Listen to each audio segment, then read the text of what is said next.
আসসালামু আলাইকুম গুরুজি। হ্যাঁ, ওয়ালাইকুম আসসালাম। আসসালামু আলাইকুম। কেমন আছেন? আলহামদুলিল্লাহ। কেমন আছেন? আলহামদুলিল্লাহ।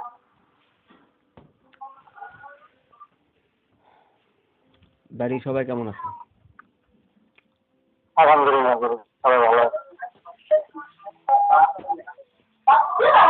আপনারা এক কাজ করবেন, সেটা হচ্ছে ক্লাস শেষে সুন্দর করে একটা বড় লিখবেন। সেটা হচ্ছে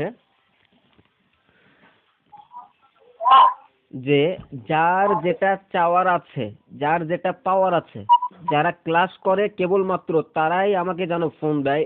এই ব্যতীত যারা ক্লাস করে না তারা দিনের বেলা হোক, রাতের বেলা হোক, মধ্যরাতে হোক, যখনই হোক, ঠিক আছে, ফোন দিয়ে গুরুজি আমার পরিবারের এই সমস্যা আপনি একটু বলে দেন, কি করলে ভালো হয়। এইরকম দুঃসাহস যেন কেউ না দেখায়। যদি দেখায় তাহলে কিন্তু তার পায়জামা ঢিলা হয়ে যাবে, বলে দিলাম। ঠিক আছে? জি গুরুজি। এরকম ভাবে সুন্দর করে, হ্যাঁ, আমার নাম উল্লেখ করে লিখবেন যে অমুক এইভাবে লিখতে বলছে। ঠিক আছে? হ্যাঁ, জি। ক্লাস নাই, কিছু নাই, বেটারা মনে করেন যে ইচ্ছা মতো আসবে, ফোন দিয়া, টাইম নাই, অটাইম নাই, ফোন দিয়া বলবে যে আমার গুরুজি আমার পরিবারের এই সমস্যা, গুরুজি আমার পরিবারের ওই সমস্যা। গুরুজির তোর কি মাথা কিনে নিচ্ছে নাকি রে? হ্যাঁ, সেটা তো কথা হয়, অযথা ফোন দেয়।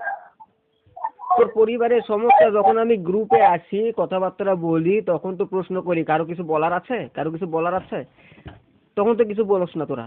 যদি তখন হয়তো বা এমনও বিষয় আছে যা গ্রুপে সবার সামনে বলা সম্ভব না, ঠিক আছে গুরুজি আমি এখন বলতে পারবো না, কখন বলবো, তাই নাকি? কখন বললে সুবিধা হবে, জি জি। যেমনটা আপনারা করেন। হুম, জি।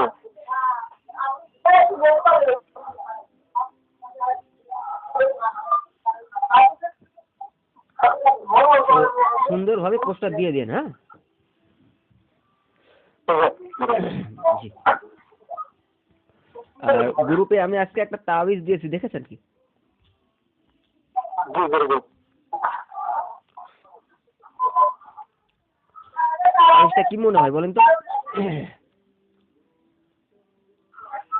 জি গুরুজি। এই তাবিজটা কি মনে হয় বলেন তো?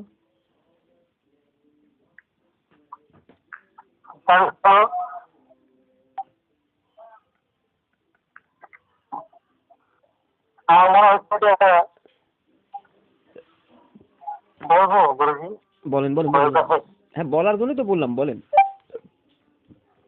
যদি কোনো ভুল শুধরে নেন। আসসালামু আলাইকুম স্যার। ঠিক আছে, বশীকরণই, হ্যাঁ, বশীকরণের তেলেসমাতি, হ্যাঁ, সোলেইমানি, জি জি। সুলেইমানি, তেলেসমাতি সুলেইমানি, দূর থেকে টানা তাবিজ। যে যত দূরে থাক না কেন তাকে টেনে নিয়ে আসার জন্য এই তাবিজটি। হুম, এখন আমরা এটা যখন তেলেসমাতি সুলেইমানি তাবিজের কিতাবে দেখছি তখন মনে করছি এটা কতই বড় না ইসলামী ইবাদত।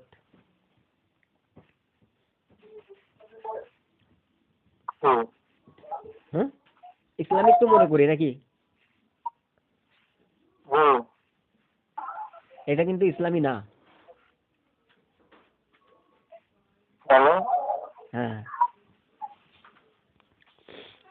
চলেন এর প্রথম দিক আমরা একটু কিতাবের দিক থেকে এর পরিচয়টা নেই তাবিজের, কি বলেন? হুম,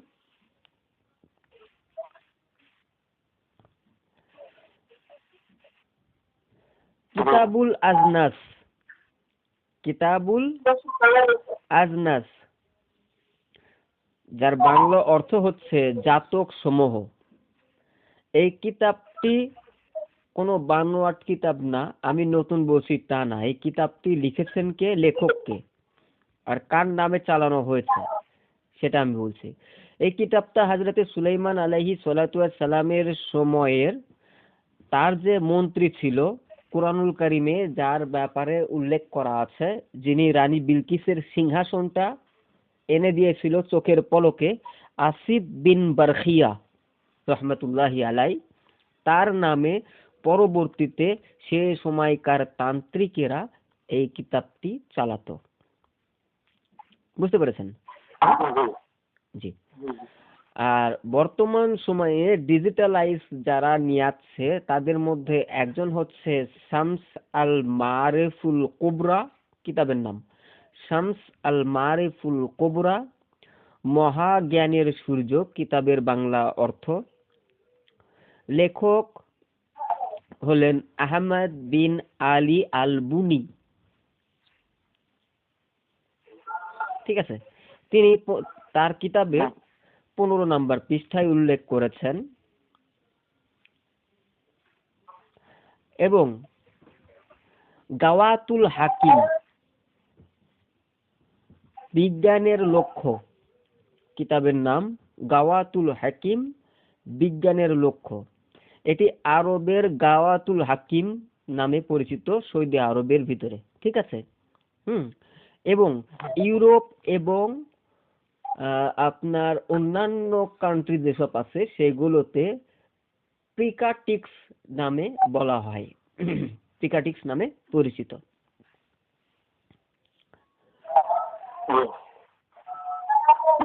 এর লেখক হিসেবে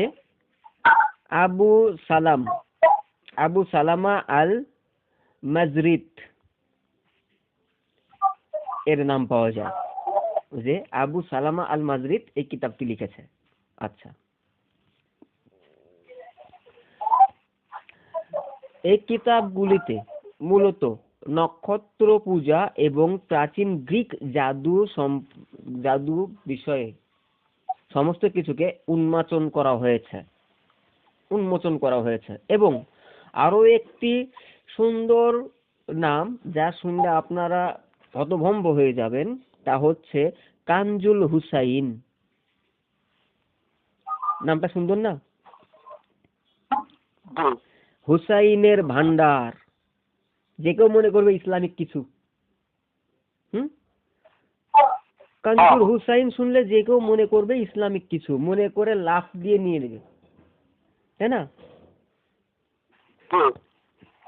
ইসলামী এবং ইবাদত মনে করেই কিন্তু তারা এসব ব্যবহার করবে, যে অবশ্যই জায়েজ, নয়তো বা কানজুর হুসাইনে তো আসতো না, কারণ হুসাইনের সাথে আমাদের একটা সেন্টিমেন্ট জুড়ে আছে, হুসাইন রাদিয়াল্লাহু তাআলা। তাই না?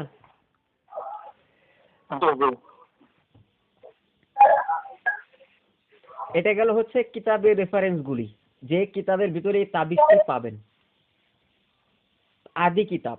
এখনকার নতুন সংস্কারের ভিতরে আপনার অনেক সুলেমানি কিতাবের ভিতরে আছে, ন্যাংটা লজ্জাতুন নেসার ভিতরে আছে, শয়তানি লজ্জাতুন নেসার ভিতরে আছে, শয়তানি বাইবেলের ভিতরে আছে, ওগুলো বাদ দিলাম। আচ্ছা, এখন নকশার ভিতরে সংখ্যাতাত্ত্বিক একটু বিচার করি। নকশার ভিতরে থাকা সংখ্যাগুলোর ধরন,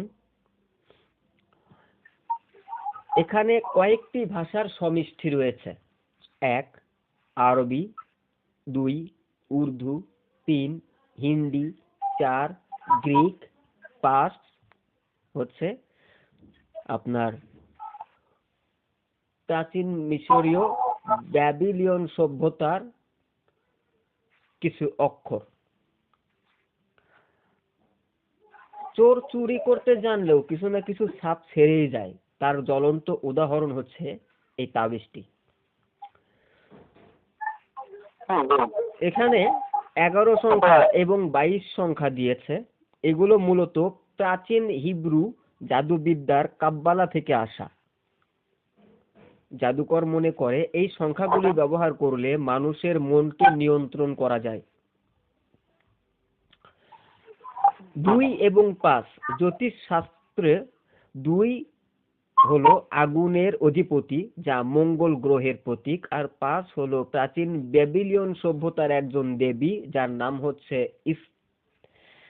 ইস্তার। এই ইস্তারের প্রতীক হচ্ছে 5। তান্ত্রিকরা সুকৌশলে এই সংখ্যাগুলি বসিয়ে মূর্তি পূজার চর্চা শুরু করে দিয়েছেন এই নকশার মাধ্যমে। জি। নকশায় আবজাত ও তান্ত্রিক ব্যাখ্যার দলিল। নকশায় কেন এই আমের মতো আকৃতি দেওয়া, রোবট দেখতে খানিকটা রোবটের মতো, ঠোঁট আছে, চোখ আছে, এই অবয়বটা কেন? এই প্রশ্নের জবাবে তান্ত্রিকরা বলে থাকেন, তান্ত্রিকদের দাবি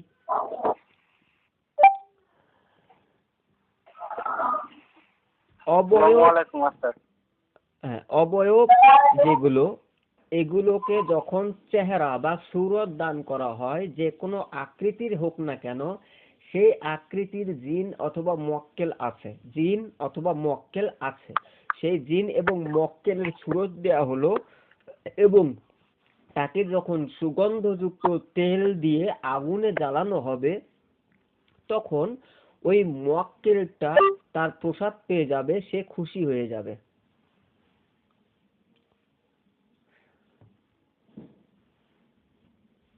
অর্থাৎ এই নকশার মক্কেলটা গিয়ে, যেরকম মক্কেল আপেলের মতো বা আমের মতো রোবট, এই রোবট মক্কেলটা গিয়ে তার কাজটা করে দিবে।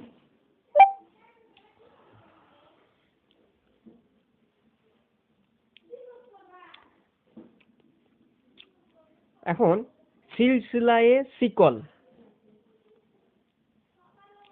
নকশার ভিতরে দেখেন কোনো অক্ষর বোঝা যায় না, কিন্তু কিছু প্যাচের মতো আছে, জাস্ট এস এর মতো বাঁকা হয়ে গেছে, সাপের মতো বাঁকা হয়ে গেছে। হ্যাঁ, এগুলো প্রাচীন মিশরীয় ওই ব্যাবিলিয়ন সভ্যতার ভাষার কিছু অংশ বিশেষ, যাকে বলা হয় সিলসিলায়ে শিকল। এখন এই সিলসিলায়ে শিকলটা কি? নকশার মাঝখানে থাকা পেঁচানোর মতো যে দাগগুলো দেখা যাচ্ছে, এগুলো তান্ত্রিকদের ভাষায় শিকল বলা হয় বা জাঞ্জির বলা হয়। তারা বিশ্বাস করে এই পেঁচানো লেখাগুলোর উদ্দেশ্য হচ্ছে, যে ব্যক্তিকে আকর্ষণ করা হবে, যে ব্যক্তির উপরে জাদুটা করা হচ্ছে, এই শিকলটা গিয়ে তার উপরে প্রভাব ফেলবে, ধীরে ধীরে তাকে টেনে, যার জন্য করা হচ্ছে তার কাছে নিয়ে আসবে। আর অগ্নিতে প্রয়োগ করা সুগন্ধযুক্ত তেল দিয়ে জ্বালানোর মানে হচ্ছে প্রাচীন সেই অগ্নি পূজা, যার মাধ্যমে অগ্নিদেবকে খুশি করা এবং এই মক্কেলকে আহ্বান করা।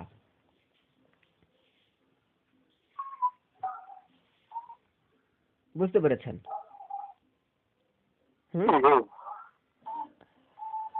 তার মানে সম্পূর্ণ এই যে তাবিজটা, এই তাবিজটা সম্পূর্ণ ইসলামিক তাবিজ, কি কোন?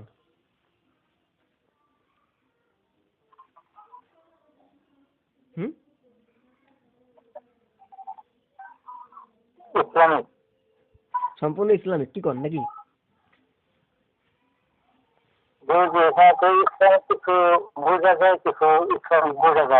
এতক্ষণ ধরে যে আমি কথাটা বললাম, তার পরিপ্রেক্ষিতে কি বুঝলেন? কি বুঝলেন? বুঝছেন তো, কিন্তু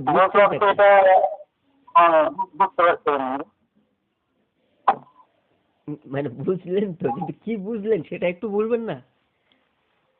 এটা ইসলামিক না, এটা ইসলামিক না, এটা হলো একটা কুফরির মতো। কুফরির মতো না, এটা জাতি কুফর। পুরোটাই কুফরি ওস্তাদ। কুফরির মতো এটা ভিন্ন জিনিস, আর জাতি কুফর এটা ভিন্ন জিনিস।